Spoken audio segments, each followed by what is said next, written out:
Bueno, entonces, recordando muy rápidamente la clase pasada, ¿no? Habíamos considerado el sólido, ¿está bien? La dinámica del sólido considerado como un conjunto de muchas partículas, pensándolo rápidamente, ¿no? De masas puntuales. Donde, bueno, para determinar, digamos, la posición de cada partícula del sólido, ¿está bien? Por ejemplo, la posición de la partícula esta, ¿no? Que ocupa, respecto a nuestro sistema de referencia, coordenadas acá en el laboratorio, tiene la posición X.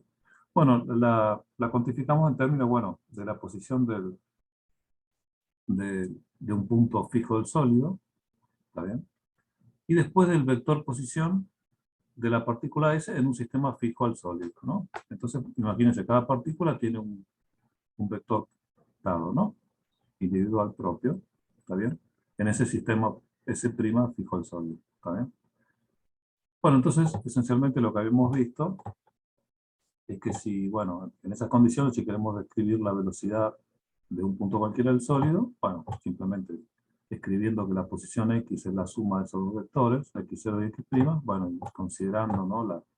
Las variaciones del vector X', tanto relativas al sistema S como al sistema C', habíamos visto que podemos escribir, derivando, que la velocidad del punto era la velocidad del punto referenciado, más omega, una velocidad angular, ¿sí? Que me estaba diciendo cómo cambiaba en el tiempo la orientación del sistema fijo al cuerpo, o equivalentemente la orientación del cuerpo, ¿no? ¿Está bien? En el tiempo. Producto vectorial, bueno, con la posición relativa de la partícula respecto ¿no? Al origen. Bueno, otra cosa que habíamos visto era que la velocidad angular es independiente del origen, ¿no? Que uno elegía, o sea que es una propiedad del cuerpo, si quieren, ¿no? Cómo cambiaba su orientación en el tiempo. ¿Está bien? Entonces, bueno, esta es una relación básica que vamos a usar ahora en la clase, ¿no? A continuación. Y después, bueno, y lo que seguía era cómo cuantificar apropiadamente, digamos, los grados de libertad del cuerpo, ¿no? O sea, para definir la posición de cualquier partícula del cuerpo, hacía falta esencialmente dar dos cosas, ¿no? La posición del origen y la orientación del sistema, S', cómo está inclinado respecto, ¿no? Al sistema S, por ejemplo. Y eso, bueno, la posición del punto O no ofrece ninguna dificultad, simplemente el vector XO, que es una función del tiempo. Y la orientación habíamos visto que era conveniente darla en términos de los famosos ángulos de Euler, ¿no? ¿Está bien? Que habíamos considerado acá. ¿Está bien?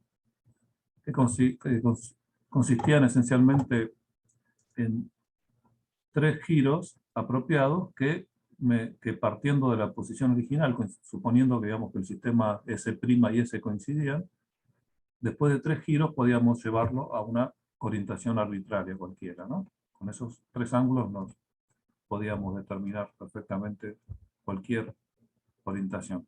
Y los tres ángulos, recuerdan, eran, ¿está bien? Bueno, los que están acá, ¿no? Conviene verlos en sucesión, ¿no? Primero, cuando los dos sistemas S y S' coinciden, hay un primer giro alrededor del X3, ¿eh? Coincide con el Z, ¿está bien? El ángulo phi. Bueno, la posición intermedia que toma el eje X en ese primer giro me determina lo que llamamos la línea de nodos, y alrededor de esa línea de nodos hacemos un segundo giro, ¿está bien? El ángulo θ, ¿está bien? Que lleva, bueno, lleva momentáneamente al sistema S' a esta posición, ¿sí? ¿Está bien? Por el eje X3 acá, y ahora lo que hacemos es otro giro alrededor también del mismo eje X3, ¿no? Empezamos con un giro en el X3 cuando el X3 coincida con Z, después un giro alrededor de la línea de nodos, que era la posición intermedia que había tomado el eje X después del primer giro, y ahora hacemos un tercer giro alrededor del eje X3,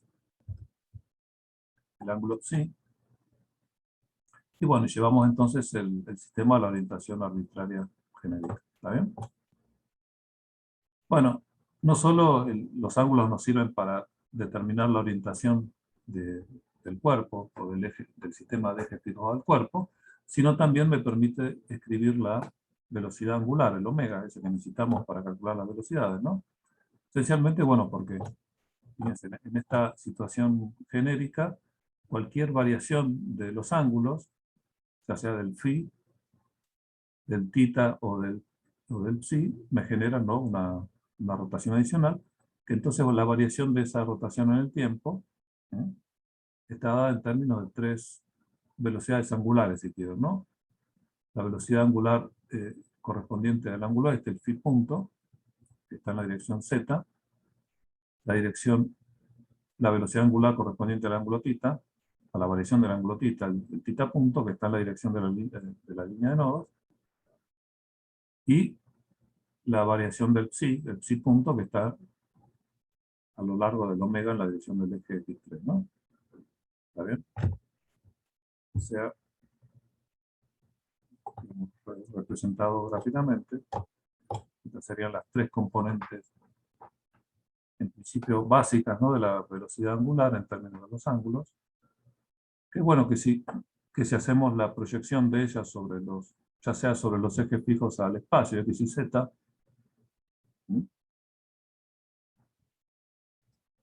por ejemplo, el omega phi solo tiene componente en z, vale phi punto en z, este de acá. Bueno, este de acá, el omega psi, este que tiene psi punto en la dirección de 3, bueno, tiene componente en z psi punto coseno de θ. Este de acá es perpendicular, no tiene componente en z, o sea que fíjense, la componente z sería solo esta. Bueno, y haciendo lo propio con las otras, que es un poquito más complicado, bueno, tenemos las tres componentes del vector omega, ¿eh?, en términos de los ángulos de Euler y su variación temporal. ¿Está bien? Lo propio se puede hacer no solo sobre los ejes x y z, sino también sobre los ejes x1, x2 y x3, ¿no? Puedo tener las componentes del omega 1, omega 2 y omega 3, ¿no? Haciendo las proyecciones apropiadas también, ¿no? Bueno. Ok, entonces, hasta acá un poco un repaso rápido, ¿no?, de lo último. Y vamos a avanzar entonces con la clase de hoy, que es esencialmente empezar con la dinámica, ¿no? Para lo cual, lo primero que necesitamos calcular es la energía cinética. ¿Está bien? Entonces, ¿la idea cuál es? La idea esencialmente es calcular la energía cinética del sólido simplemente sumando sobre la energía cinética de cada una de las partículas que lo componen, ¿no? Vamos a pensar el sólido en este momento como un conjunto de partículas discretas, ¿eh? Cada una de ellas la denotamos con el subíndice I. ¿Está bien? En general, el cuerpo sólido en general estará compuesto, ¿no?, en forma, será un continuo de materia, que lo podemos describir después en forma continua, ¿no?, con una densidad de masa, por ejemplo. Bueno, pero conceptualmente podemos pensar siempre en un montón de particulitas, ¿eh?, y sumamos sobre todas ellas. ¿Está bien? Es más simple conceptualmente, y la notación por ahí, no sé, es un poco más complicada, pero no importa, ahora lo veo.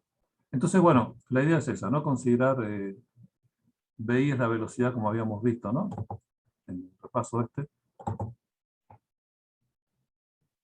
Perdón.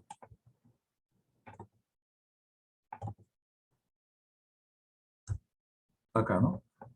BI, la velocidad de un punto genérico del cuerpo, ¿eh?, que lo hemos escrito de esta manera.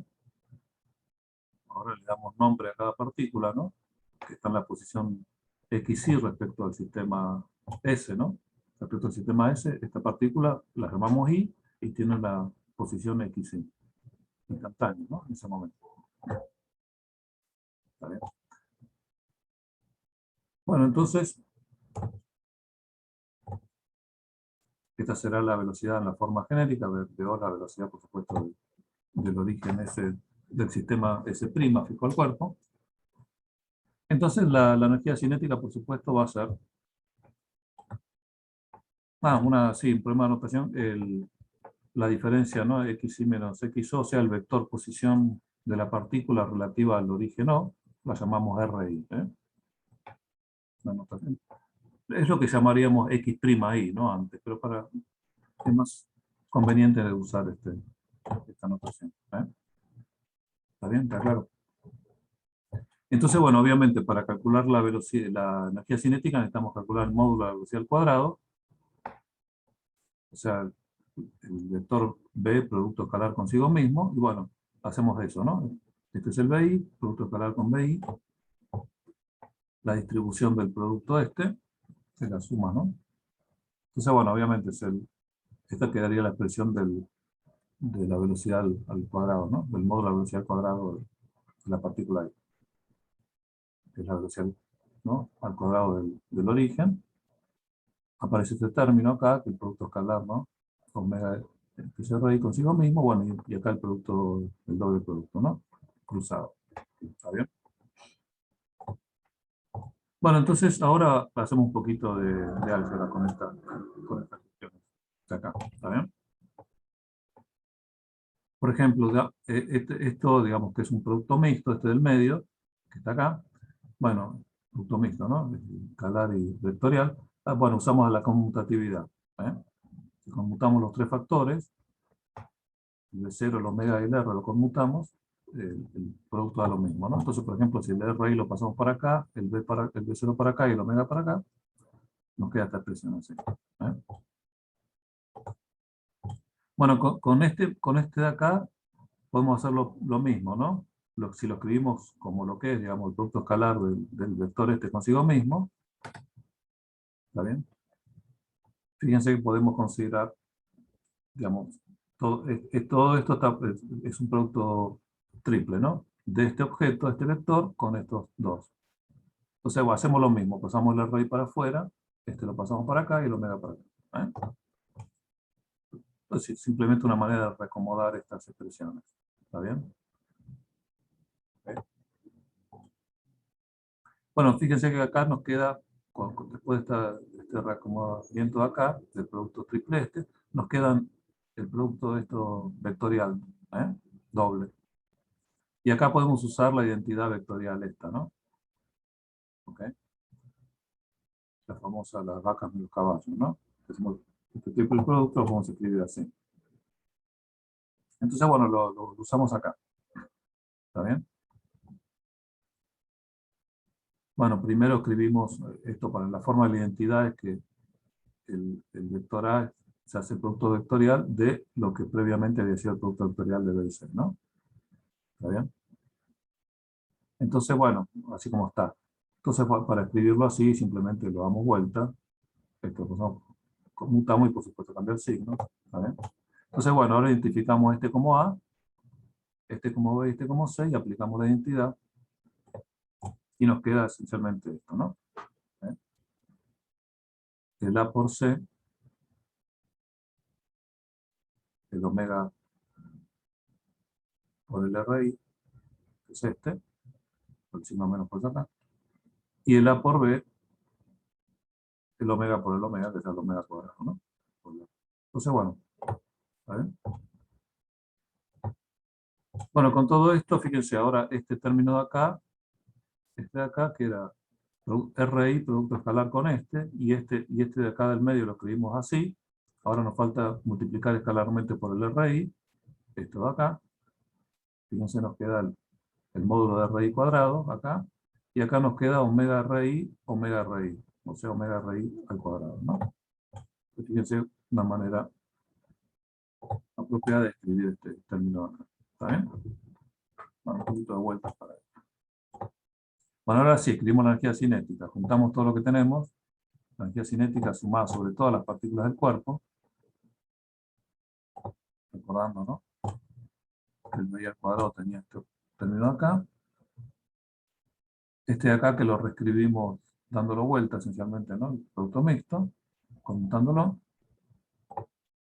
Y este de acá que lo reescribimos de esta manera. Bueno, entonces, sumando sobre todas las partículas, con un medio, tenemos estos tres términos esencialmente. ¿Está bien? Bueno, fíjense, acá claramente nos queda la suma esta, la masa total del cuerpo, M, la llamamos en mayúscula. ¿Está bien? Después, fíjense, acá queda esta sumatoria, este factor común a la sumatoria, ¿no? Entonces queda esta sumatoria de acá, ¿Recuerdan? RI era la posición RI, la posición del punto respecto al O, X menos XO, ¿no? Entonces, fíjense, en esta sumatoria tenemos la sumatoria MI por XI menos XO. O sea, te queda la sumatoria MI XI, ¿sí? Menos la sumatoria MI por XO. ¿Está bien?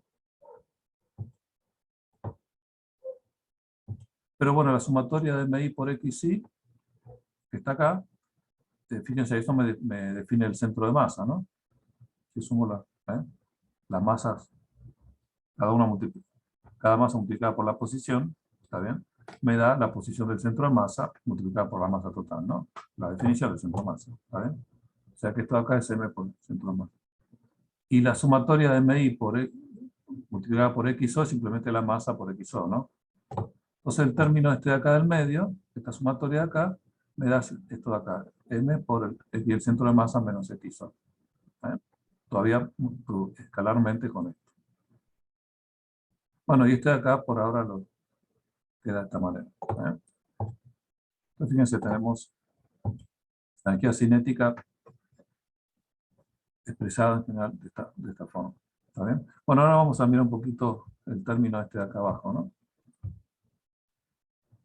Este, el de que involucra la velocidad angular solamente.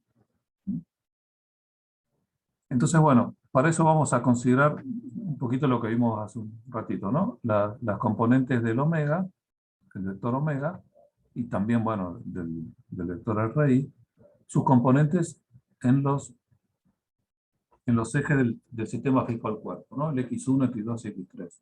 ¿Está bien? Entonces, bueno, lo escribimos así.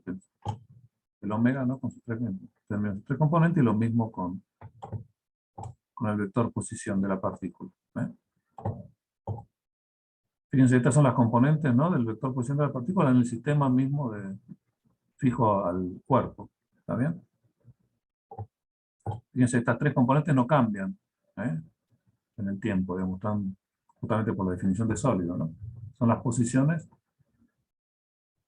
de la partícula esta y además referidas al sistema que está fijo al cuerpo, con lo cual estos números para cada partícula no van a cambiar nunca, van a ser fijos. ¿Está bien? Esto sí estará cambiando, ¿no? Porque el omega puede cambiar componentes, pero esto no. Bueno, pero de todas maneras, lo que tenemos que calcular para la energía cinética eran estos dos objetos, ¿no? ¿Está bien? Esto y este. Bueno, fíjense, este de acá, bueno, este es el módulo de R al cuadrado, y este lo vamos a escribir, este es el producto vectorial, el producto escalar, perdón, de omega consigo mismo, ¿no? Omega escalar omega. Que en términos de las componentes es la suma, ¿no? Omega 1 cuadrado más omega 2 cuadrado más omega 3 cuadrado. ¿Está bien? Bueno, lo escribimos de una manera así, medio complicada en principio, ¿no? Fíjense, acá estamos con índices indicando las componentes genéricas del omega, ¿no? K y L arbitrarios, ¿no? Van 1, 2 o 3. ¿Está bien? Y acá, bueno, está multiplicado por que sería la delta de Kronecker, ¿no? Sería las componentes de la matriz identidad. La delta de Kronecker, que si los índices son iguales vale 1 y si son distintos vale 0, ¿no? ¿Está bien? ¿Está bien? ¿Y qué hacemos acá cuando ponemos estas cosas? Bueno, estamos suponiendo que estamos sumando sobre todos los índices, sobre K y L. Hay una doble sumatoria acá. ¿Está bien? No la escribimos, vamos a usar lo que llamamos la convención, lo que se llama la convención de Einstein, de que cuando aparecen subíndices de vectores o matrices, digamos, ¿está bien? Y cuando aparecen índices repetidos, por ejemplo el K y el K, que aparece acá, tanto en el omega como en el delta, y lo mismo el L, entonces sumamos sobre cada par de índices repetidos. Entonces, bueno, por la convención de Einstein, cuando aparezcan índices de vectores o matrices, se sobreentiende que hay una sumatoria en los índices que aparecen repetidos. ¿Está bien? Entonces, bueno, fíjense, esto no es otra cosa que justamente como cuando sumamos sobre L y K, la doble sumatoria, fíjense, por esta matriz delta, solo sobreviven en esa doble sumatoria los índices en los cuales L y K son iguales, ¿no? ¿Está bien? Si L y K son diferentes, bueno, esto es 0. Entonces, bueno, sería el delta 1, 1 por omega 1, omega 1, más delta 2, 2, omega 2, omega 2, más delta 3, 3, omega 3, omega 3, ¿no? O sea, justamente el módulo omega al cuadrado. ¿Está bien? Una manera retorcida, pero útil de escribirlo. ¿Eh? El módulo al cuadrado omega. Bueno, y fíjense que podemos hacer lo mismo con el producto escalar al cuadrado, ¿no? En general, fíjense, el omega k con la componente rk del vector i, ¿está bien? Del RI, perdón. La componente k del RI. Omega k, fíjense, acá están repetidos el k y el k, entonces acá hay una sumatoria sobre k. Omega 1 R1 más omega 2 R2 más omega 3 R3. Eso no es otra cosa que el producto escalar de omega con R. ¿Sí? Bueno, y lo mismo, como lo queremos al cuadrado, lo multiplicamos por lo mismo. Fíjense, acá hay una doble sumatoria que es independiente, el k del L, ¿no?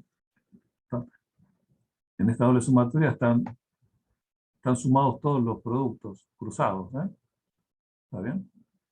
Fíjense que eso da perfectamente el doble producto, el producto escalar, ¿no? Al cuadrado. ¿Está bien? Para convencerse, hagan un papel, tomen un papel y hagan la expresión explícita. ¿Está bien? ¿Está claro? Dígame, cualquier duda que tengan, por favor, de notación o de interpretación de... Todo claro por ahora. Bueno, bárbaro, gracias. Bueno, entonces fíjense, con esa notación, este objeto de acá lo podemos representar así, usando estas expresiones de acá. ¿Para qué nos sirvió esta forma de escribir las cosas? Bueno, para sacar estos factores comunes omega k, omega l, ¿no? De la sumatoria. ¿Eh?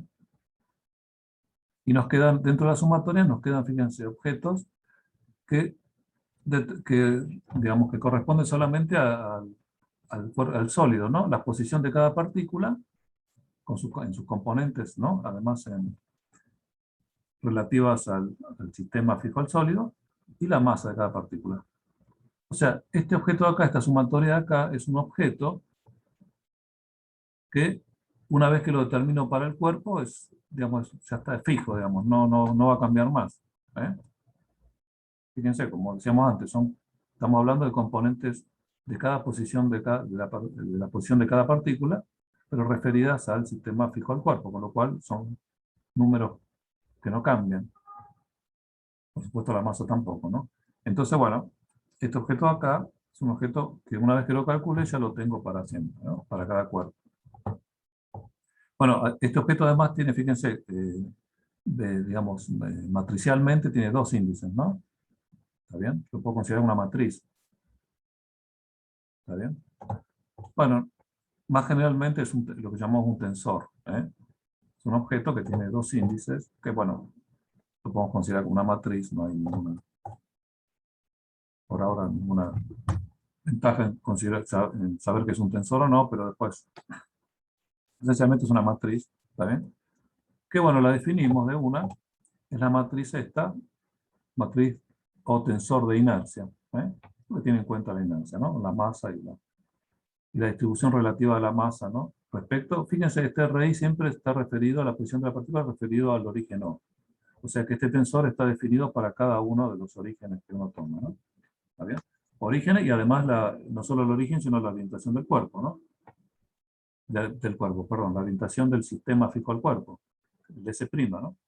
Que justamente las componentes estas dependen de cuál es ese sistema.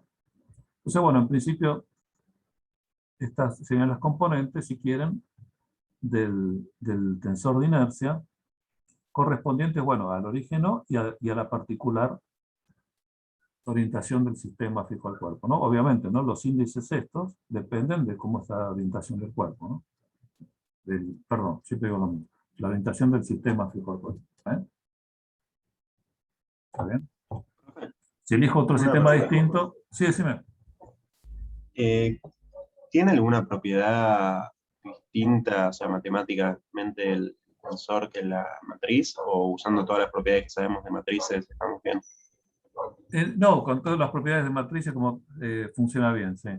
Digamos, esencialmente la distinción entre un conjunto de números, ¿no? que serían lo que forman la matriz, si querés. Y el tensor es la propiedad que tiene de transformación, ¿no? Cómo se transforman ante cambios, ¿no? de sistema. Por ejemplo, ¿no? Lo que estábamos diciendo recién. Si estas son las componentes del tensor o de la matriz, como quieras llamarla, referidas al particular sistema fijo al cuerpo, ¿no? El S'.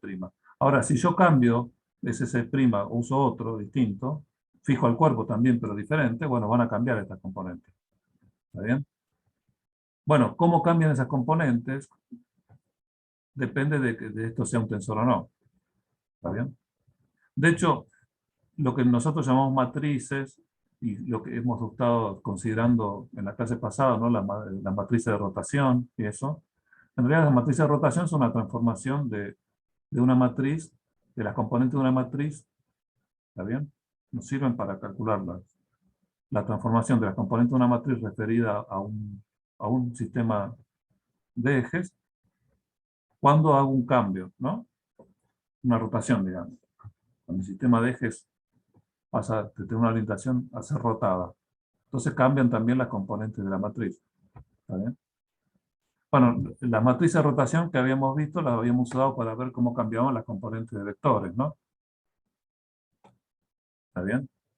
Bueno, también como estos justamente son tensores, esas mismas matrices nos sirven para ver cómo cambian las componentes de esta matriz, o este tensor.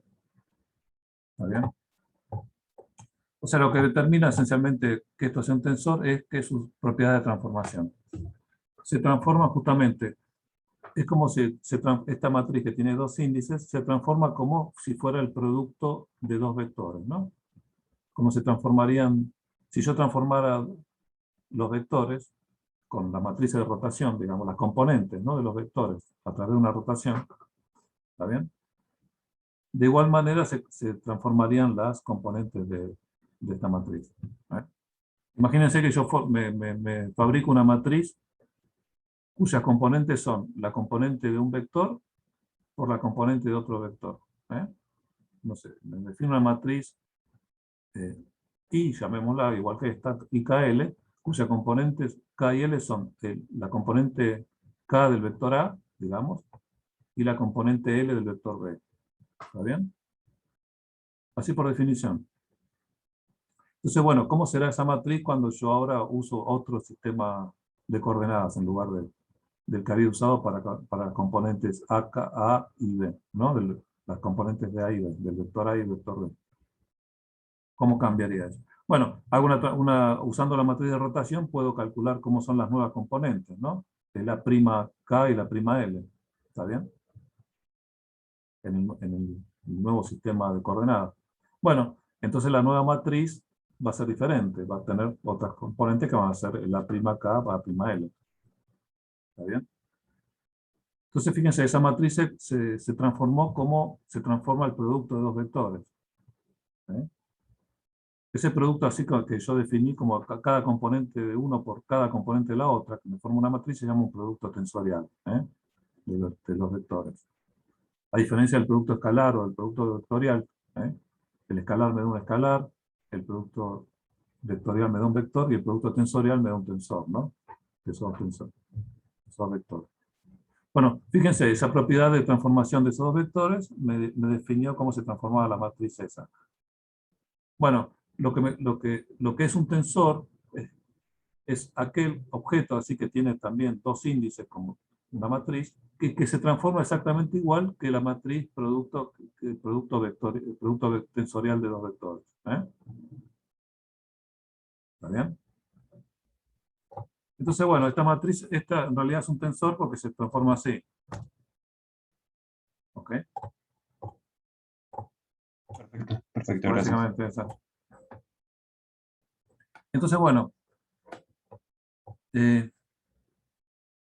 esta sería la definición, entonces, ¿está bien? Digamos, la forma conceptual que hemos visto acá como una sumatoria, ¿no? de partículas discretas. Pero bueno, si uno pasa al continuo, es directo pasar al continuo, ¿no? A cada partícula en realidad le corresponde un diferencial de masa, ¿no? En la posición R, que es continua ahora, no es discreta como acá, sino continua, la posición R, le corresponde un diferencial de masa, que será, bueno, la densidad de masa en el punto S multiplicada por el elemento de volumen, ¿no? El ρ de B sería lo equivalente al MI en cada punto, ¿no? Y por supuesto el RI es el R continuo, ¿no? Que serían ya... Y después, bueno, en lugar de la sumatoria aparece la integral sobre todo el cuerpo, ¿no? ¿Okay? O sea, digamos, conceptualmente no hay ningún problema en pasar de la descripción discreta a la continua, ¿no? Pero fíjense que la discreta también puede ser útil, ¿no? Porque uno puede pensar un sólido, digamos, realmente uno puede tener un sólido que está formado por barritas, digamos, sin masa, en cuyo extremo tiene bolitas, ¿no? Fíjense, imagínense, ¿no? Un entramado de barras sin masa con bolitas en los extremos. Bueno, es el tensor de inercia correspondiente a ese objeto está mejor descrito por esta expresión que por esta, ¿no? Entonces, bueno. Así que bueno, si quieren, por eso me gusta un poco más esta, si quieren, porque es muy fácil pasar una a la otra. Bueno, no importa, de cualquier manera la idea es esa, ¿no? Que una vez que definimos este objeto, que queda fijo ya, una vez definida y fijado el sistema de ejes fijo al cuerpo, entonces, esto es una matriz, fíjense, lo que tenemos acá es un producto, ¿no? Una doble sumatoria. Tenemos el omega KL, omega K, omega L, multiplicado por el I0KL. Y sumado, justamente, como están repetidos los índices KK, K, y L, hay una doble sumatoria. ¿Está bien? Entonces, bueno, de esa manera podemos escribir en forma genérica lo último que teníamos acá, la energía cinética. ¿Está bien? El término este, fíjense, este término esencialmente es una traslación, ¿no? Del sólido como tal, ¿no? Con la velocidad del punto de referencia y por supuesto la masa total, ¿no? Esta es lo que recién vimos, ¿no? Faltaba un medio, simplemente ahí multiplicando. ¿Está bien? Y después teníamos este término cruzado acá. Cruzado en el sentido, fíjense, acá interviene solo la velocidad de traslación, acá interviene solo la velocidad de rotación, y acá aparecen las dos, ¿no? ¿Está bien? Y una cosa interesante, fíjense que si uno acá, ¿no? Uno lo ve acá, si uno elige como punto de referencia en el, ¿no? Origen del sistema fijo al cuerpo, el O, ¿no?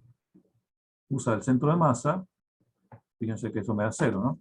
Desaparece este término cruzado, y entonces tenemos la energía cinética escrito estrictamente solamente como un término puramente de traslación, más un término puramente de rotación. Por supuesto, ahora hay que usar el tensor este de inercia, que es el referido al centro de masa, ¿no? ¿Está bien? Entonces, bueno, esencialmente es la práctica que vamos a aplicar siempre, ¿no? Para sacar. Es conveniente de entrada ya poner el sistema de coordenadas fijo al cuerpo con su origen en el centro de masa. ¿Está bien?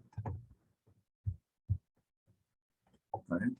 En ese caso quedaría, digamos, la energía cinética se escribe directamente así, la masa a la velocidad del centro de masa al cuadrado, bueno, y la parte del tensor de inercia, donde, bueno, acá cuando usamos el centro de masa como origen del sistema, el tensor correspondiente no le ponemos ningún índice, ¿no? Lo llamamos a secas I.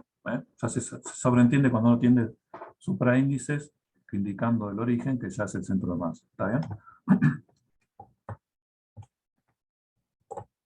Entonces, bueno, si lo pensamos, fíjense acá aparece una doble sumatoria, ¿no? En términos de las componentes, serían las componentes, ¿no? Del vector y omega y la matriz. Bueno, si pensamos en términos así invariantes, en términos de matriz directamente, ¿no? Pensamos la matriz I o el tensor I, en términos de sus componentes, el vector omega, su componente. Pero fíjense que esta parte, lo que sería, uno lo puede pensar como una energía cinética de rotación, así como esta de acá, una energía cinética de traslación del cuerpo. Esta parte de acá de rotación, uno lo puede pensar en forma así matricial, si quieren pensarlo, ¿no? Con la matriz I y el vector columna omega, Lo puedes pensar así, ¿no? El omega, hacemos el producto de la matriz y con el vector columna omega, eso me da un vector columna, y la operación que falta es el vector omega traspuesto, producto con el vector columna, que había resultado del producto matricial y por omega, ¿no? Eso me da un número, un escalar, ¿no? Que es justamente esto. O sea que uno, en notación, digamos, compacta, lo puede escribir así, notación matricial, si quiere. ¿Está bien? ¿Está claro? Bueno, entonces, la novedad, si quieren, es este tensor o matriz de inercia, cuyas componentes se calculan, digamos, de la manera, ¿no? Hay que hacer la cuenta esa, ¿no? No hay mucha vuelta. Hay que hacer la cuenta esta de acá. Para calcular, fíjense, son las 6 componentes de la matriz, ¿no? En realidad, fíjense que la matriz es simétrica, ¿no? Si yo intercambio L y K acá, esto no cambia, y lo mismo acá, ¿no? Es un producto.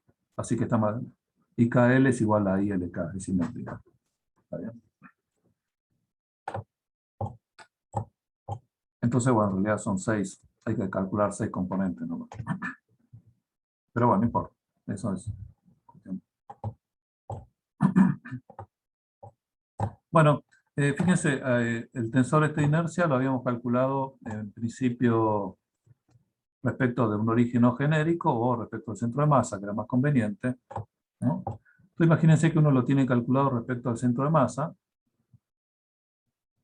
¿está bien? Y quisiera, no sé, por conveniencia, eventualmente pasa eso, calcularlo respecto de otro origen.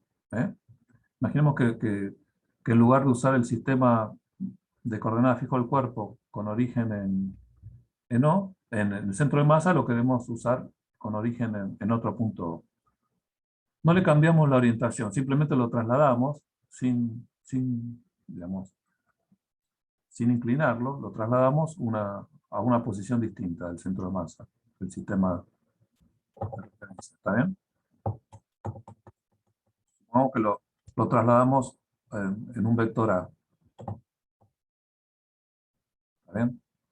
O sea que ahora el punto respecto al cual queremos calcular el tensor de inercia es un punto XO que respecto del centro de masa está indicado por el vector A. ¿Está bien? Entonces, bueno, fíjense, el tensor de inercia ahora referido a ese origen, ¿no? Distinto, hay que calcularlo en términos usando, digamos, la definición del tensor de inercia, ¿no? La definición del tensor de inercia es la misma de siempre.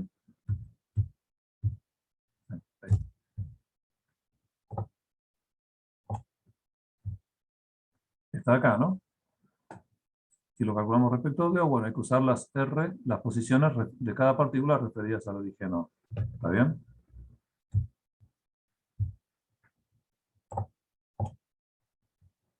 Que serían, bueno, acá las llamamos R', ¿no? Tenían la X menos la posición referida al origen O, que bueno, como X, el R original estaba referido al centro de masa, ¿no? La posición, si habíamos calculado el tensor de inercia respecto al centro de masa, bueno, habíamos usado las R en el cálculo de la matriz de inercia, habíamos usado las R estas, ¿no? Referidas al centro de masa. Bueno, ahora queremos usar las R referidas las R', ¿no? Referidas al origen O. Bueno, fíjense. X es este, X del centro de masa más R, XO es X del centro de masa más A, así que bueno, X menos XO, o sea, la R' es R menos A, ¿no? Simplemente. Entonces, bueno, para calcular el tensor de inercia necesitamos calcular estas cosas, el módulo de R al cuadrado, de R' al cuadrado, bueno, el término del R anterior es este, y el producto este, ¿no? Este es lo que llamaría el producto tensorial, ¿no? Del vector R'. Fíjense, el producto de todas las componentes entre sí, de forma una matriz, si quieren, con dos índices. Esto es lo que llaman producto tensorial. Bueno, este sería el producto tensorial de los R', que en términos de los R y el A se escribe así, ¿no? Simplemente haciendo el producto, ¿no? De cada uno. Bueno, entonces ahora calculamos la matriz de inercia, propiedad del punto O, usando estas expresiones, ¿está bien? Si quieren en la forma continua, ya que lo tenemos así, lo tenemos en la forma continua, tenemos acá, ¿no? Acá arriba. Y fíjense cuando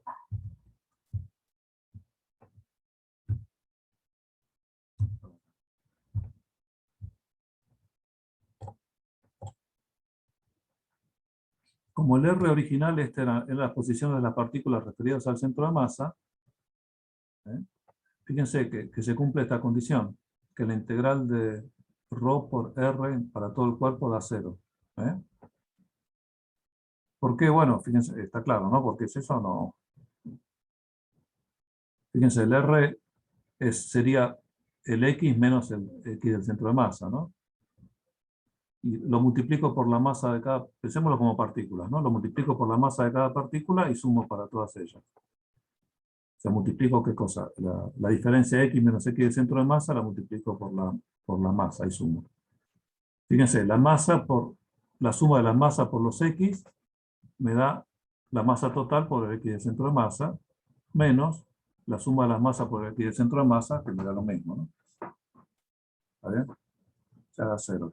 ¿Está bien? Si quieren, esta sería la distribución de masa referida al centro de masa, ¿no? ¿Está bien? De esta manera. Bueno, no importa, pero es una propiedad de haber definido originalmente. Entonces, bueno, fíjense, cuando ponemos esto en la expresión del tensor de inercia referido al origen O, multiplicamos por el ρ e integramos, ¿eh? Fíjense, estos términos del medio que aparecen acá, tanto este como este, fíjense que aparece la integral de ρ por R, ¿no? El 2 escalará, esto es un factor común que lo saco fuera de la integral. Lo mismo acá. Acá aparecerá ρ por RK integrado para todo. Acá lo mismo, ρ por RL integrado, que sería una de las componentes K. Entonces, bueno, al integrar estos términos lineales en R dan 0, tanto este como este. Fíjense, solo sobreviven los cuadráticos. Lo que está acá, ¿no? Cuando calculé la definición del tensor ahora referido al nuevo origen, es este. ¿Está bien? Al haber reemplazado lo que dije antes, fíjense ahí me sobrevivieron solo los términos cuadráticos, ¿no? El R cuadrado KRL y el A cuadrado AKL. Por supuesto, este de acá lo saco factor común. ¿Está bien? Y esto de acá no es otra cosa que la masa total del cuerpo, ¿no? Y esto de acá no es otra cosa que la definición original del tensor de inercia referido al centro de masa. ¿Eh? O sea, todo esto de acá es el I sin supraíndice, ¿no? Referido al centro de masa.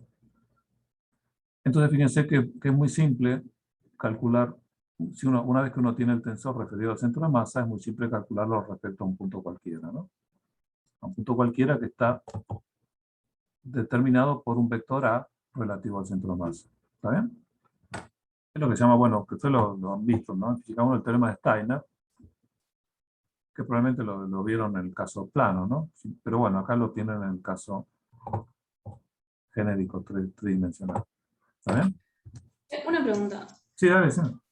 ¿Viste anteriormente cuando llegamos a la expresión compacta de la energía cinética, la que tiene el término de traslación y el término de rotación? Sí, esa. Sí, sí, puede ser. Sí, esa. Bueno, ahí vos aclarás que también sucede que esa expresión queda igual cuando la velocidad, o sea, cuando elegimos un punto x0 tal que su velocidad sea paralela al Ah, sí. omega. Pero también Sí. yo me acuerdo que de Física 1 que podíamos elegir un x0 que pertenezca al eje instantáneo de rotación, pero y también quedaba muy compacta la expresión. O sea, justo ese punto no tendría velocidad, tendría velocidad nula. Claro. Y, Y sí, también ahí se y iría, claro. Ahí se van, quedaría solo rotación pura. Te quedaría solo. quedaría solo. Ok. Claro, esa es la. Pero Ujú. en el término cruzado, Ah, no, también se te va porque justamente ahí estarías multiplicando por 0, ¿no? Ahí tendrías velocidad cero, claro. Claro. Claro, Y si es paralela, también se te va porque el producto vectorial es cero, claro, Ok, claro. ok, Claro, pero, ok. claro, pero sí, eso está perfecto, pero fíjate que esas son situaciones momentáneas, ¿no? En general. Puede ser que por la condición del problema sea siempre así, ¿no? Que tenga, Ah, claro. pero bueno, Como pero que sí. hay que poner. Claro, ves, por ejemplo, lo que, otra cosa donde es útil, por ejemplo, si tiene un punto fijo, ¿no? El cuerpo, que no sea el centro de masa necesariamente, Ajá, ¿no? Entonces elegís como origen del sistema ese punto fijo. Entonces ahí sí, la velocidad es cero. Esto se va y claro, también se va esto. Y tenés solo rotación pura. Por supuesto, el claro. tensor de inercia lo tenés que calcular respecto a ese punto, que en general no es el centro de masa. Entonces ahí sí sirve el teorema de Steiner, por ejemplo. ¿Vale? Perfecto. Pero sí, hay Buenísimo, muchas gracias. situaciones, está perfecta, muy buena la pregunta, porque efectivamente hay muchas situaciones en las que conviene elegir puntos distintos al centro de masa, como dije, ¿no? Claro. Pero bueno, Gracias. no, por favor. Entonces, bueno, pero en general vamos a pensar, digamos, en que elegimos el centro de masa y bueno, y eventualmente si conviene, hacemos la diferenciación que corresponde, ¿está bien? Pero bueno, entonces, de nuevo, mismo por el teorema de Steiner, siempre conviene tener el tensor de inercia referido al centro de masa, ¿no? ¿Eh? Porque después, a partir de él, podemos calcular cualquier otro. Así que bueno, en ese sentido, siempre conviene. Bueno, veamos el momento angular, ¿no? Que también es importante. Lo veo mejor por el lado así, por este lado acá, un poquito más gráfico. Supongo que ahora queremos calcular, así como antes calculamos la energía cinética, ahora calculemos el momento angular, ¿no? Referido, por supuesto, a un origen de nuestro sistema S en el laboratorio, ¿no? Como corresponde, digamos, el sistema inercial que estamos considerando. Fíjense que en general el sistema S', fijo al cuerpo, es un sistema que no es inercial, ¿no? Se está trasladando con velocidad arbitraria y además está rotando también con forma arbitraria. ¿Está bien? De lo más inercial, menos inercial que uno pueda pensar en general. Pero bueno, por ahora estamos hablando de descripciones, ¿no? Cinemáticas. Así que. Bueno, y además, recuerden, tengan en cuenta, ¿no? La energía cinética la calculamos respecto a nuestro sistema S, ¿no? ¿Está bien? Bueno, lo mismo vamos a hacer ahora con el L, ¿no? El momento angular respecto al sistema S, en particular el origen de S. Por definición, de nuevo, un sistema de partículas, esta es la definición del momento angular, ¿está bien? Y ahora usamos, bueno, lo que ya sabemos, ¿no? La velocidad la podemos escribir de esta manera, ¿está bien? Y bueno, la posición de la partícula, de nuevo, la escribimos como X O más RI, ¿no? ¿Está bien? Y acá hacemos la distribución de estas en este producto, ¿no? La suma de esta en este producto. Bueno, y lo que nos da es esto acá, ¿no? Simplemente haciendo la distribución. ¿Okay? Nos dan estos cuatro términos. Bueno, y acá, bueno, reconocemos algunas cosas, ¿no? Por ejemplo, el término este de acá, fíjense, digamos, acá aparecen, fíjense, acá, si bien está medio escondido porque aparecen estos productos acá, fíjense, yo puedo pasar esta sumatoria de MI y lo puedo meter acá adentro, ¿no? Puedo hacer la sumatoria de MI y RI, ¿no? A lo cual le aplico este producto vectorial y atrás le aplico este producto vectorial. ¿Está bien? O sea, todo esto es un factor común si quiere la sumatoria. ¿Eh? Bueno, y acá también aparece explícito, ¿no? Y acá esto es un factor común vectorial a la sumatoria.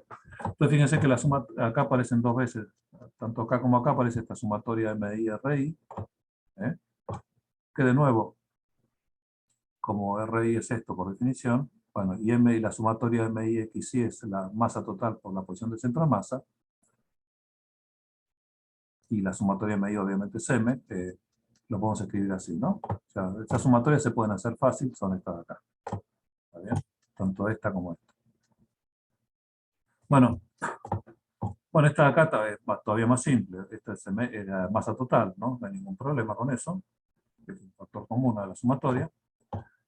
Bueno, y acá aplicamos un poquito de lo que vimos antes, ¿no? Este producto triple vectorial, digamos. Usamos la propiedad, ¿no? De las A, B y C, ¿no? La vaca menos caballos, lo escribimos así. ¿Está bien? ¿Está bien? Fíjense que lo que queda, bueno, acá queda el módulo de R cuadrado. Y acá de nuevo, usando la notación de índices, llamamos con índices, ¿no? Los componentes de los vectores. Fíjense que acá aparece el producto escalar omega por R, que lo escribimos omega L por RL, ¿no? Se entiende como está repetido este índice se suma sobre él, entonces aparece omega 1 R1, omega 2 R2, más omega 3 R3, el producto escalar. Bueno, y acá no, acá aparece el índice suelto, así que acá no se suma nada, ¿no? Entonces fíjense, lo que estamos poniendo en el renglón de acá abajo sería la componente K genérica, 1, 2 o 3 genérica, del vector este que está acá arriba, ¿no? O sea, la componente genérica 1, 2 o 3 sería esta. Obviamente es la componente K de este, multiplicado por esto, y acá la componente K de este, ¿no? Del R, multiplicado por esto. Y esto lo escribimos de la forma, usando la convención Gauss. Entonces, bueno, encima, bueno, podemos hacer una cosa más. Este de acá, el omega K, lo podemos escribir de nuevo de la manera esa retorcida como omega L por delta KL. ¿Está bien? Bueno, como aparece omega L, delta KL, el L está repetido, hay una suma sobre ese doble índice repetido, ¿no? ¿Está bien? Fíjense, aparece omega L por delta KL, fíjense, cada vez que el L es distinto del K, no contribuye. Solo contribuye a esa sumatoria cuando L es igual a K. Entonces omega L delta KL va a ser igual a omega K. ¿Sí? Es una forma, digamos, útil de escribir esto. ¿Para qué? Simplemente para sacar un factor común omega L, tanto acá como acá, ¿no? ¿Está bien? Entonces, bueno, esa es la idea. Escribimos este término de acá, que era el último, ¿no? De esta manera. Fíjense que acá ya estamos viendo lo que nos interesa, ¿no? Si esto lo multiplicamos por la masa I y sumamos sobre todo, me aparece el tensor de inercia. ¿Bien? Bueno, justamente lo que hacemos acá, ¿no? Volviendo atrás, el L eran la suma de estos cuatro términos. Este era muy simple, la masa por esto. Esto, bueno, el MI por RI lo escribimos así, tanto acá como acá. Y acá, bueno, usando lo que vimos recién y multiplicando por MI y sumando, nos aparece, digamos, lo que tenemos acá, ¿no? Justamente el tensor, otra vez el tensor de inercia. Referido al origen no, porque los RI eran referidos al punto. Entonces fíjense cómo queda la expresión, ¿no? ¿Está bien? En los dos términos del medio reemplacé la expresión esa del MI RI por lo que era, ¿no? La masa por el centro de masa. Bueno, entonces, fíjense, esta sería la expresión general del momento angular en términos de las ¿cómo se llama? Las propiedades del cuerpo, ¿no? El tensor de inercia, su masa, ¿está bien? Y además la velocidad, ¿no? La velocidad de traslación y la velocidad de rotación, omega, ¿está bien? Bueno, de nuevo, fíjense, otra vez es muy conveniente usar como origen de nuestro sistema fijo al cuerpo el centro de masa, ¿no? En este caso desaparecen tanto esta como esta. Los dos términos estos complicados acá del medio. Y fíjense, entonces nos quedan simplemente los términos puramente que contienen acá, digamos, la traslación, la velocidad y la rotación, ¿no? ¿Okay? Entonces, bueno, de nuevo, si consideramos creo que conviene volver acá.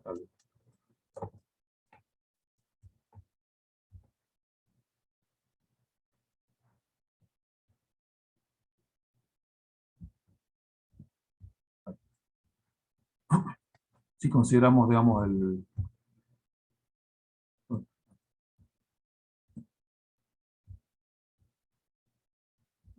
Perdón, me había pasado. Entonces, si consideramos el centro de masa, ¿no?, como origen del sistema del cuerpo, fíjense que queda esencialmente que el momento angular sería, digamos, el momento angular correspondiente a una traslación pura, ¿no? Con toda la masa concentrada en el centro de masa, ¿no?, que es lo que está acá. El primer término, si usamos, ¿no?, como el centro de masa, bueno, m por b del centro de masa es la cantidad de movimiento total, ¿no? ¿Está bien? Del cuerpo. Y acá aparece el tensor de inercia referido al centro de masa por omega, ¿no? Fíjense que eso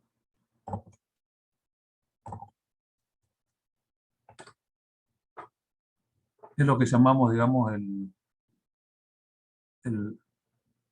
digamos, un L' del centro de masa. Sería un momento angular del centro de masa, referido al centro de masa, ¿no?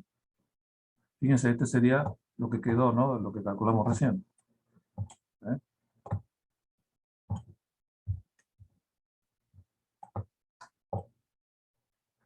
¿Está bien? El L' es lo correspondía, lo calculamos recién, lo referido al centro de masa. Bueno, que en la notación, digamos, de índice sería este, donde aparecen de nuevo sumados los índices L, ¿no?, porque están repetidos. Pero bueno, si lo pensamos como matrices o vectores columna, el L' sería directamente la matriz Y aplicada al vector columna omega, ¿no? O sea, muy simple. ¿Está bien? Entonces, bueno, en ese caso es muy fácil escribir el momento angular, ¿no? ¿Está bien? Bueno, pero de nuevo todavía siempre está la complicación del tensor o matriz de inercia, ¿no es cierto?, con sus 9 índices o 6 índices independientes que tiene, una matriz simétrica. Entonces, bueno, veamos algunas propiedades que son importantes. Primero, fíjense, una cosa que es natural de la propia definición del tensor de inercia, ¿no? Tensor de inercia, que es esto de acá. Primero, bueno, primero que es un tensor, una matriz, pensémoslo como matriz, una matriz que es real, ¿no? Todos sus componentes son reales, ¿no? Y además es simétrica. Si yo intercambio los índices K y L da lo mismo, ¿no? Entonces fíjense que siendo una matriz real y simétrica la podemos siempre diagonalizar. O sea que, ¿eso que me dicen? Me está diciendo que existen 3 ejes ortogonales, respecto de los cuales, digamos, la matriz es diagonal. ¿Está bien? Bueno, esos son lo que vamos a llamar los ejes principales del tensor este, ¿no? Los ejes respecto de los cuales, digamos, el tensor es diagonal. ¿Está bien? O sea, en esos ejes, las componentes del tensor de inercia serían esto de acá. Tendríamos solo 3 componentes. ¿Está bien? Entonces, bueno, de nuevo, así como era conveniente trabajar con origen del sistema, el centro de masa, también es conveniente orientar el sistema de manera tal que coincida con los ejes principales. ¿Está bien? Porque de esa manera, obviamente, el tensor es mucho más simple. ¿Está bien? Y por supuesto, es mucho más simple todas las expresiones que resulten. De multiplicar, hacer esas cosas. ¿Está bien? Entonces, bueno, la idea ahora sería, en principio, saber o tratar de determinar cuáles serían los ejes principales de un sólido, ¿no? para ya orientar apropiadamente el sistema fijo al cuerpo. ¿Está bien? Entonces, bueno, veamos algunas propiedades. Obviamente, digamos, si en general, ¿cómo lo podríamos calcular? Bueno, la forma difícil y larga, digamos, sería agarrar un sistema cualquiera, con origen en el centro de masa, ¿sí?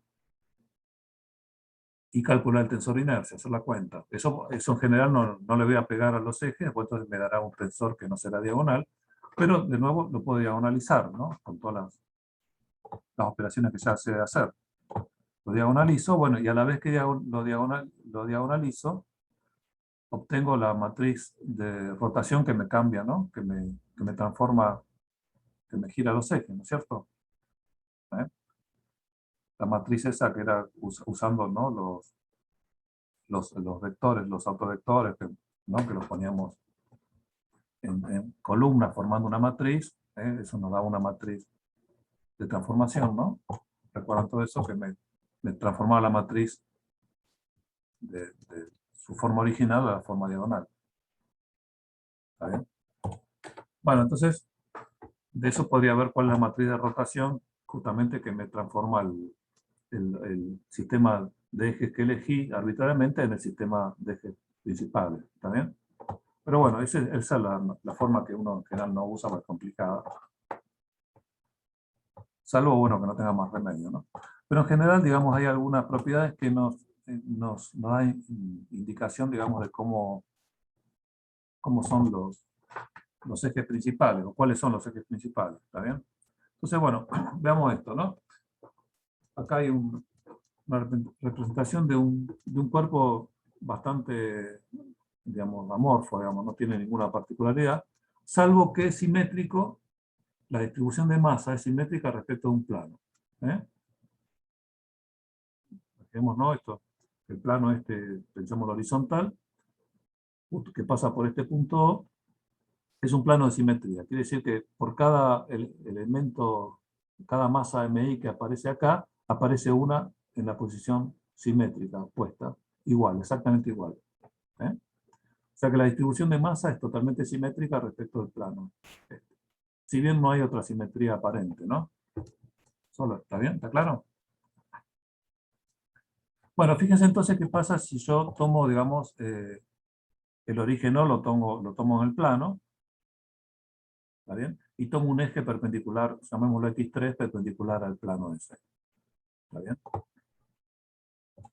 Bueno, por supuesto los otros dos ejes estarán en el plano, ¿no? ¿Ok? El X1 y el X2. Bueno, entonces ahora calculemos el tensor de inercia que corresponde a este objeto, referido a este origen y a este sistema de ejes, ¿no? ¿Está bien? Esta sería la definición genérica. Y fíjense, por ejemplo, si calculamos la componente 3 y K arbitrario, ¿no? El K puede ser 1, 2 o 3 cualquiera, ¿no? ¿Ok? Digamos, entonces dejamos lo arbitrario, digamos, fijamos el índice 3, pero este K es arbitrario, ¿no? O sea, el tensor sería, esas componentes, esas tres componentes se escribirían así, ¿está bien? Bueno, pero fíjense que por la propiedad de simetría que tiene respecto de este plano, en esta sumatoria, cada vez que aparece una masa ahí, con su posición RI y su R3, ¿no? R3I, aparecerá una masa opuesta, digamos, que tiene el mismo valor de masa y cuya posición, fíjense, tiene el mismo R, el módulo del R es el mismo, este de acá, y la componente 3 cambia de signo, ¿está bien? Fíjense, acá es positiva, acá es negativa. Entonces fíjense, en esta sumatoria de MI por R3, aparece con un signo más y un signo menos. ¿Está bien?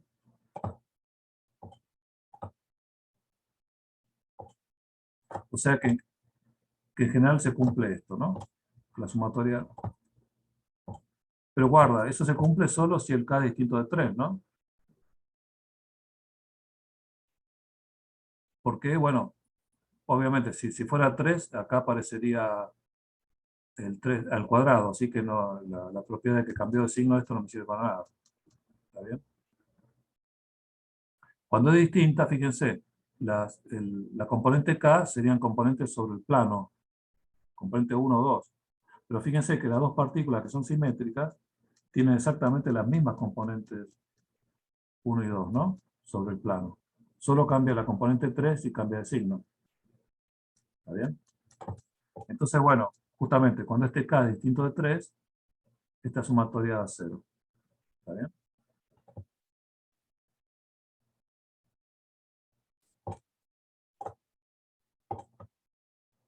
Y bueno, por supuesto, si K es distinto de 3, el delta acá va a 0.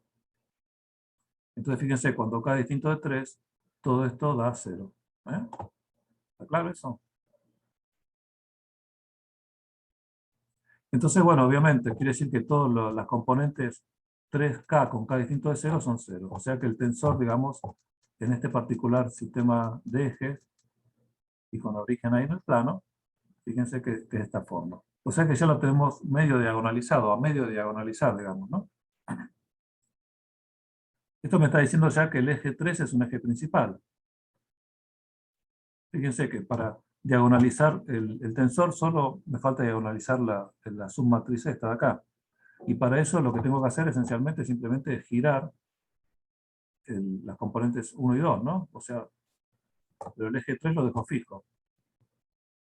Simplemente giro las componentes 1 y 2 hasta que me aparecen acá las componentes estas de afuera 0, ¿no? Las componentes fuera de la diagonal 0. ¿Eh? O sea que para diagonalizar la matriz, este eje ya es un eje principal.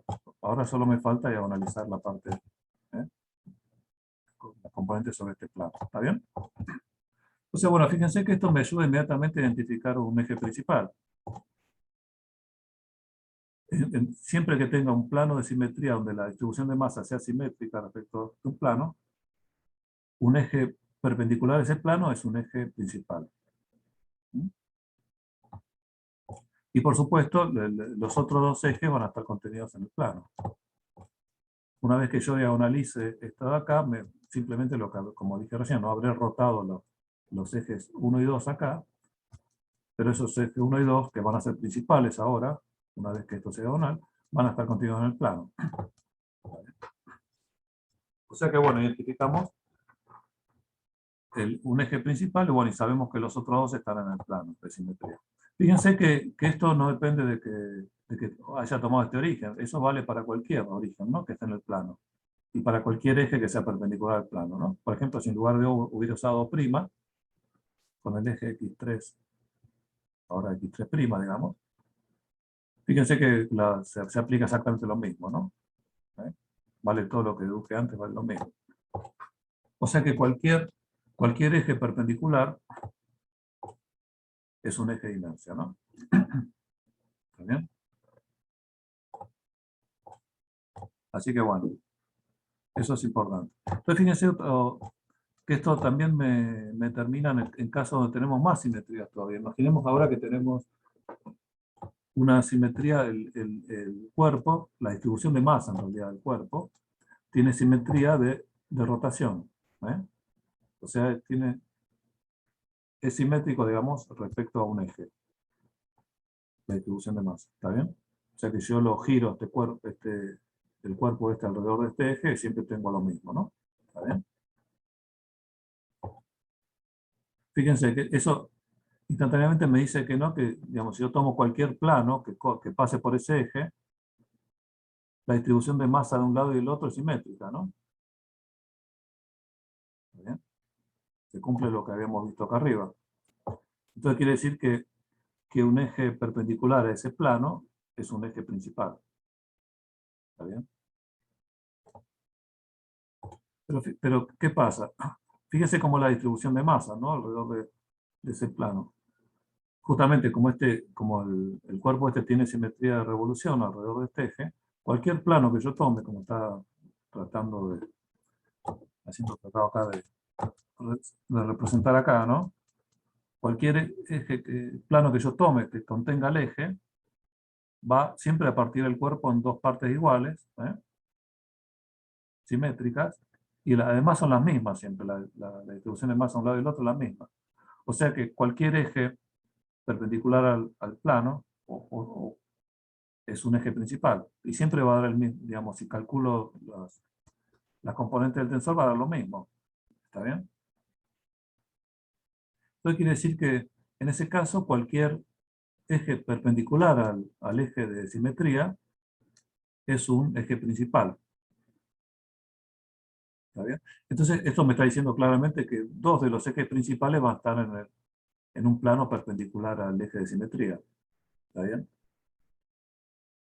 De hecho, dos cualesquiera perpendiculares son ejes principales. Y más aún, los momentos de inercia que corresponden a esos tensores van a ser los mismos, ¿no? ¿Está bien? A esos ejes. Porque bueno, siempre la distribución de masa va a ser la misma, referir. Y obviamente, si tenemos dos ejes principales que están en el plano este perpendicular al eje este, obviamente este eje también es un eje principal. ¿Está bien? Es perpendicular a los otros dos. Entonces fíjense que en el caso de un sólido de revolución es muy simple. Los ejes principales son, uno es el eje propio de revolución, y los otros dos son dos cualesquiera perpendiculares a ese, ¿no? Y perpendiculares entre sí. ¿Está bien? Fíjense que eso no depende de cuál es el origen que yo elija sobre el eje este, ¿no? Siempre, digamos, en general me va a convenir elegir ese origen en el centro de masa, que obviamente si el sólido tiene una distribución de masa que es simétrica, ¿no? De revolución, entonces el centro de masa va a estar sobre el eje, eso está claro también, ¿no? Así que bueno, fíjense entonces que en general los ejes principales van a ser así, y el tensor de inercia, digamos, directamente va a ser así, ¿no? ¿Mm? Entonces, bueno, en muchos casos con mucha simetría va a ser muy simple calcular el tensor de inercia, ¿no? Directamente calculamos solo las tres componentes principales. ¿Está bien? Fíjense una cosa, ¿no? Con respecto a las componentes principales, ¿no? Que son... A ver si tengo acá una expresión.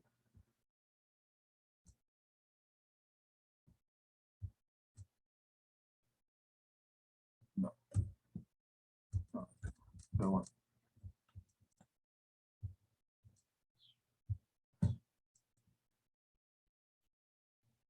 A ver.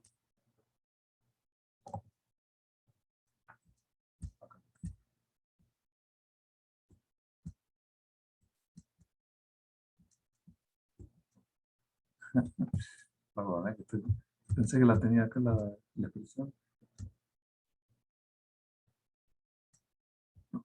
Bueno, no importa. Veámosla acá con cualquiera de esos, ¿no? A ver. Bueno.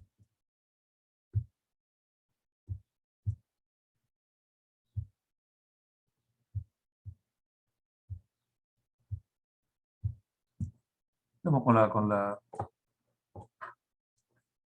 la expresión esta, cualquiera de las dos, ¿no? Por ejemplo, está acá para...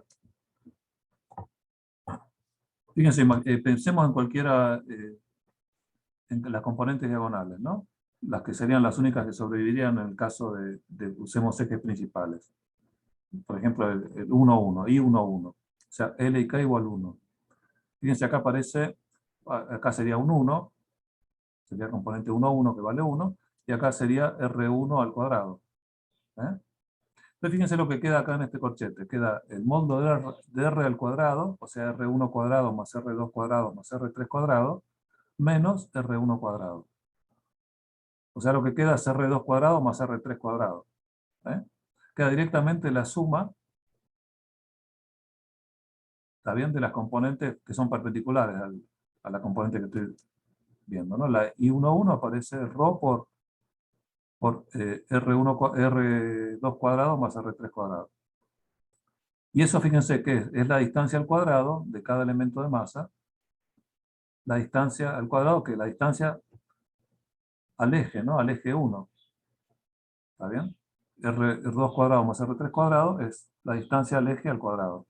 ¿Está bien? Entonces, fíjense, el tensor de inercia, las componentes diagonales, están midiendo, en general, cualquiera, sean ejes principales o no, están midiendo cómo es la distribución de masa relativa al eje particular que estoy considerando, el 1, 2 o 3. ¿Está bien? Sería la masa por la distancia al cuadrado al eje, sumados para todas ellas.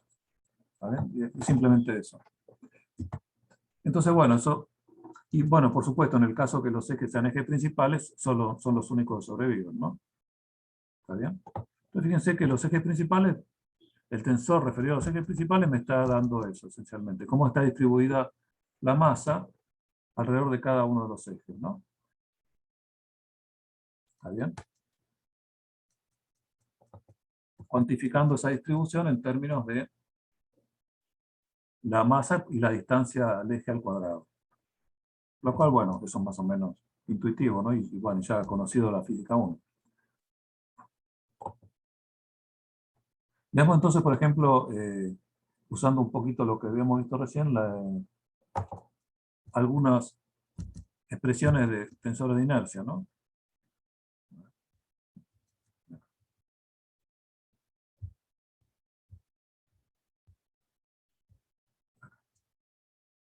No, no, lo tenía, perdón, disculpen, me confundí. Tengo acá, ¿no?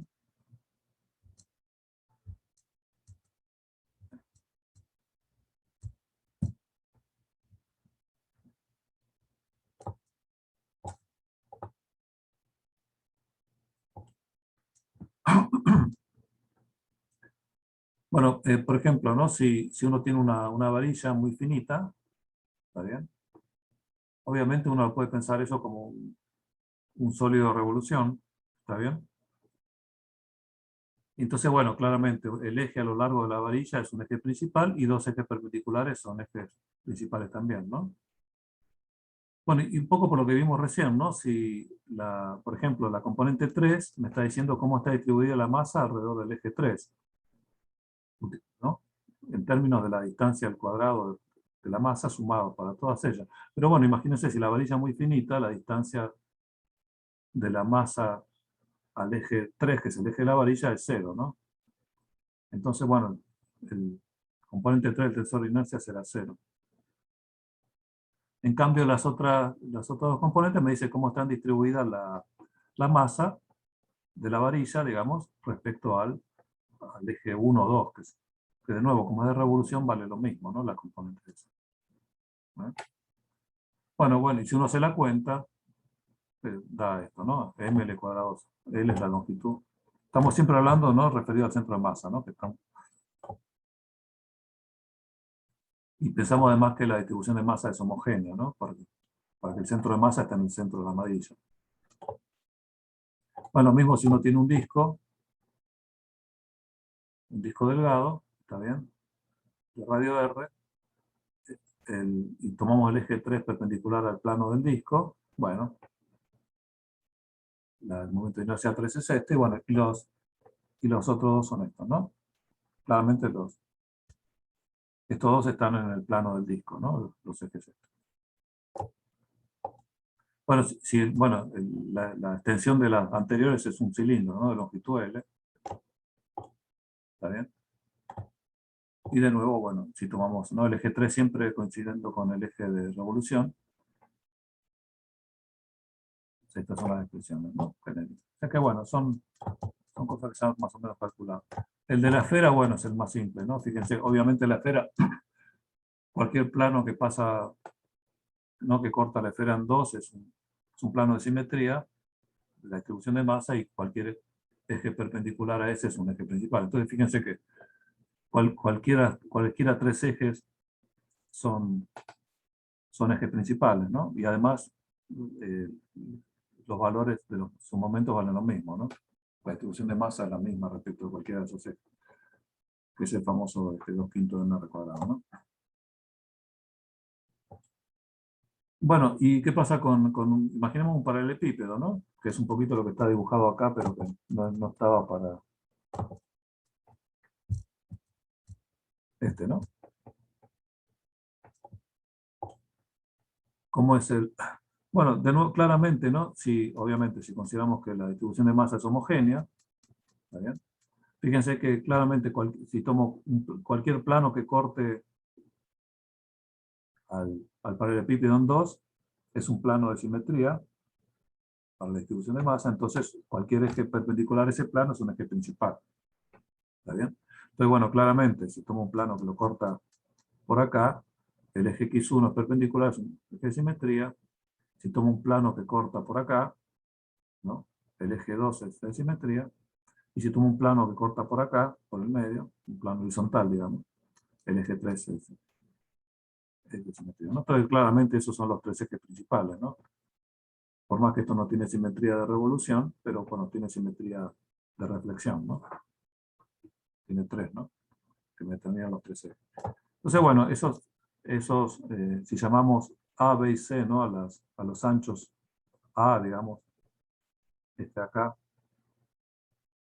B a este, el del 2, y 3 a este, altura sería.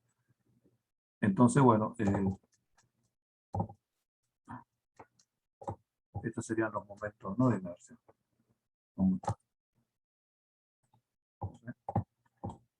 Bueno, esencialmente son las cosas que aparecerán, digamos, en los.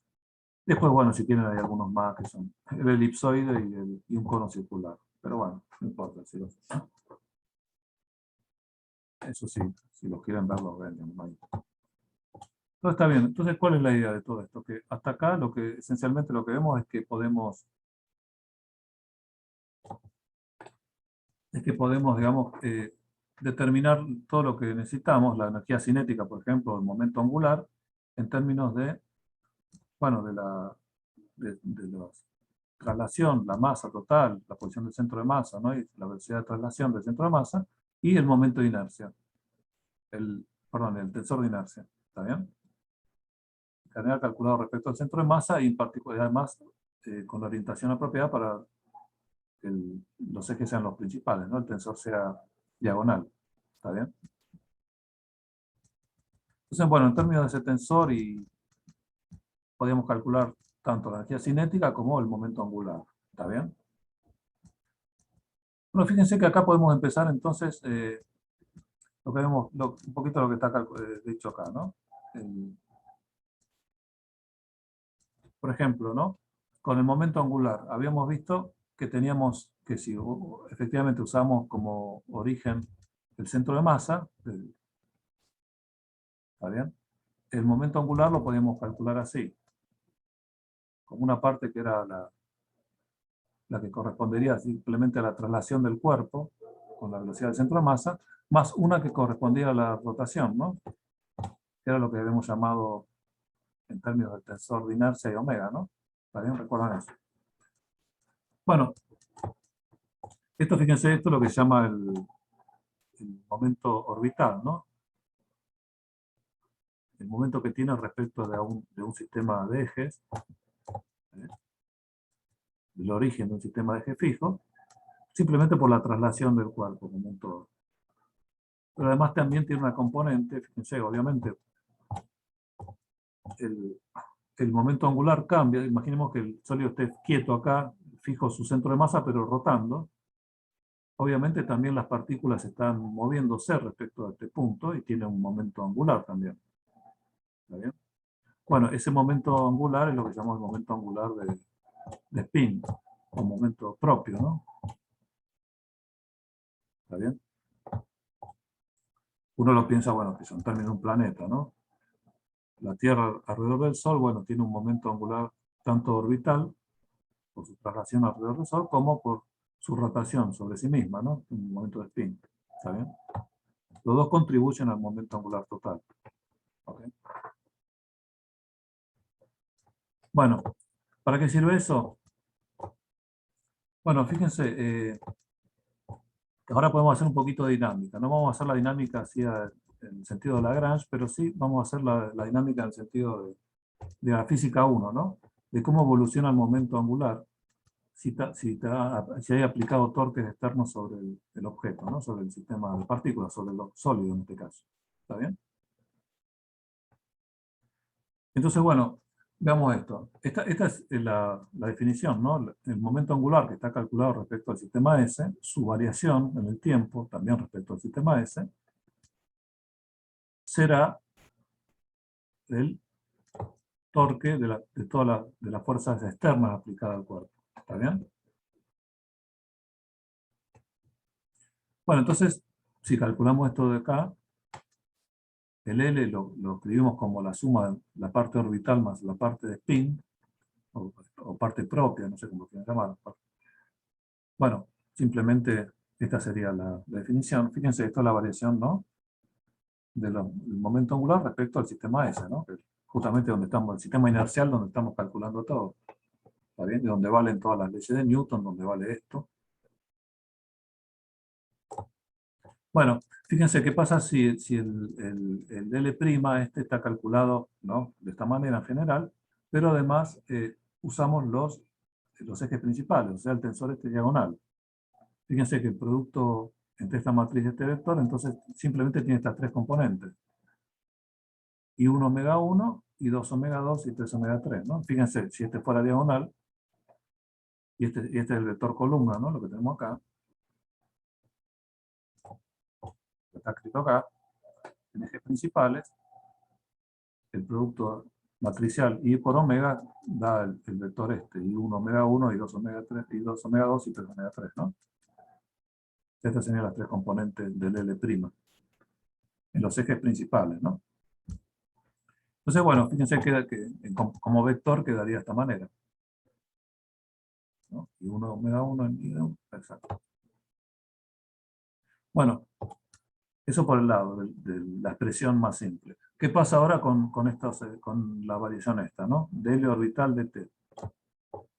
Por definición, el orbital es este. El producto vectorial, ¿no? X el centro de masa por la cantidad de movimiento total. De traslación, ¿no? Bueno, fíjense, para hacer la derivada, es simplemente X punto por P más X por P punto.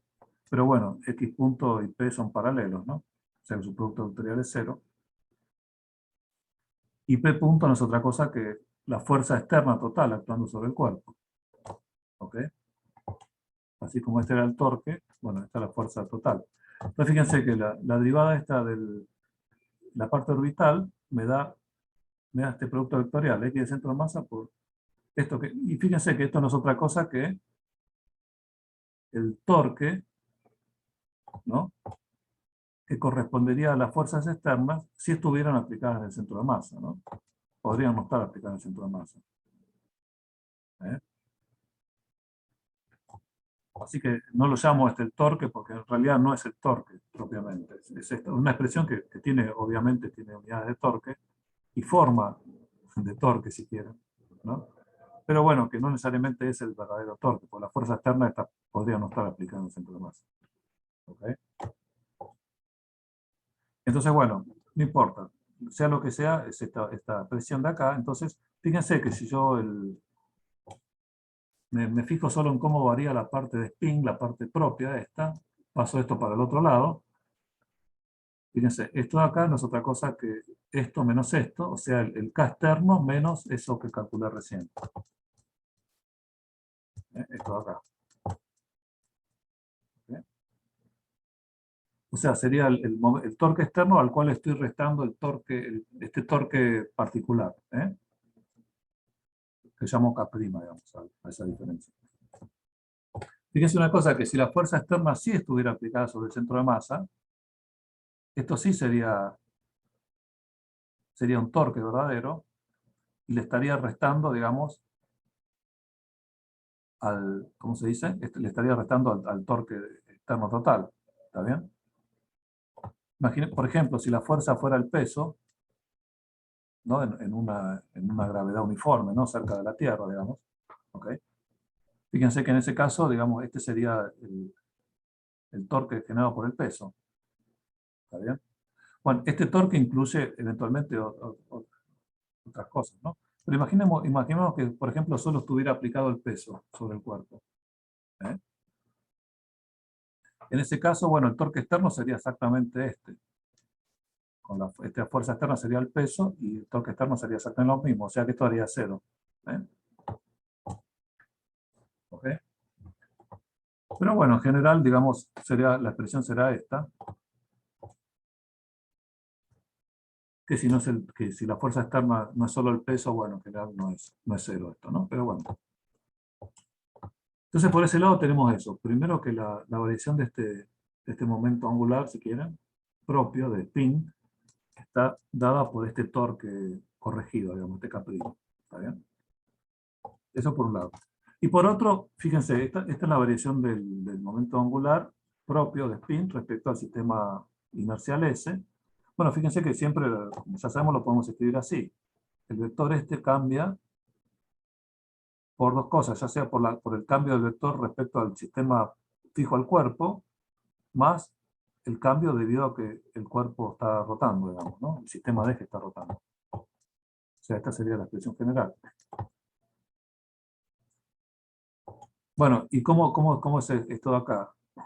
Fíjense, esto me está diciendo, esto de acá sería cómo están cambiando en el tiempo las componentes de este vector referidas al sistema C', que son justamente las que tenemos calculadas acá. Estas son las componentes referidas al sistema C'. O sea, la derivada esa respecto dl de t respecto a S' no es otra cosa que el cambio en el tiempo de cada una de sus componentes. ¿Está bien? O sea, este de acá no es otra cosa que esto. O sea, cómo cambian las componentes sin que cambien, por ejemplo, los vectores, ¿no? Los ejes. Mientras que este lado me está diciendo cómo cambia esto cuando cambian los ejes. ¿Está bien? Ese es el producto vectorial entre el omega y el L' acá. Entonces fíjense que sí, ahora tengo todos los ingredientes ya explícitos, ¿no? De este lado, para calcular el DL a DS, tengo esta parte de acá y esta parte de acá. Fíjense acá. El L' ya sé cada uno de sus componentes, I1 omega 1, I2 omega 2 y 3 omega 3. Entonces fíjense que puedo hacer este producto vectorial y calcular las componentes 1, 2 y 3. Acá ya tengo las componentes 1, 2 y 3. Entonces puedo escribir las tres componentes de la ecuación esta de acá, en sus componentes 1, 2 y 3.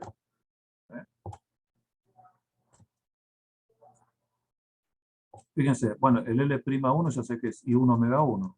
Entonces su variación en el tiempo, obviamente esta componente, estos constantes, es simplemente el I1 por derivada de omega 1 respecto a T. Esto acá. I1, este de acá. Bueno, y esto es la componente 1 del producto vectorial este de acá, ¿no? Hay que hacerlo. Fíjense que me quedan tres ecuaciones, las tres componentes. Este es el lado de la izquierda, y el lado de la derecha, por supuesto, aparece el vector, la componente del torque corregido, ¿no? 1, 2 y 3. Entonces, bueno, fíjense que estas son ecuaciones ya dinámicas. Estas me dicen cómo están cambiando en el tiempo las componentes del vector de rotación, las componentes referidas al propio cuerpo, ¿no? ¿Ok? Pero bueno, son ecuaciones dinámicas que me describen. Si yo conozco el torque este corregido, sus componentes en particular referidas al cuerpo, me permite calcular cómo varía en el tiempo el omega. ¿Está bien? Esto es lo que se conocen como las ecuaciones de Euler. ¿Está bien?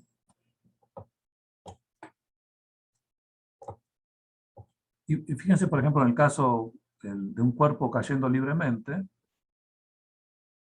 donde la única fuerza aplicada es el peso, cayendo, por supuesto, en la gravedad uniforme, bueno, todo eso, ¿no? Lo que habíamos visto recién, el torque este corregido es 0. Fíjense, para un cuerpo cayendo en la gravedad uniforme, su movimiento estaría descrito por estas tres ecuaciones con el lado derecho igual a 0, ¿no? Ya tendríamos un sistema completo de ecuaciones para describir el movimiento,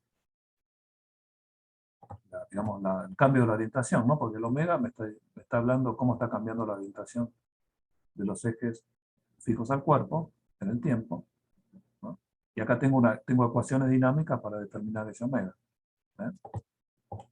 Así que bueno, estas serían, si quieren, unas ecuaciones que se podrían usar y que se van a usar, digamos, para determinar la dinámica, ¿no? La orientación. Por eso lo vamos a hacer la clase que viene. ¿Está bien? Vamos a ver con un poco más de detalle eso.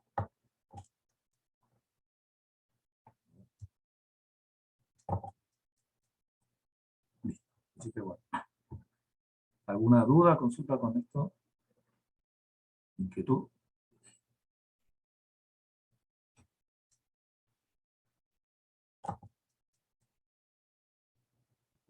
¿Ah?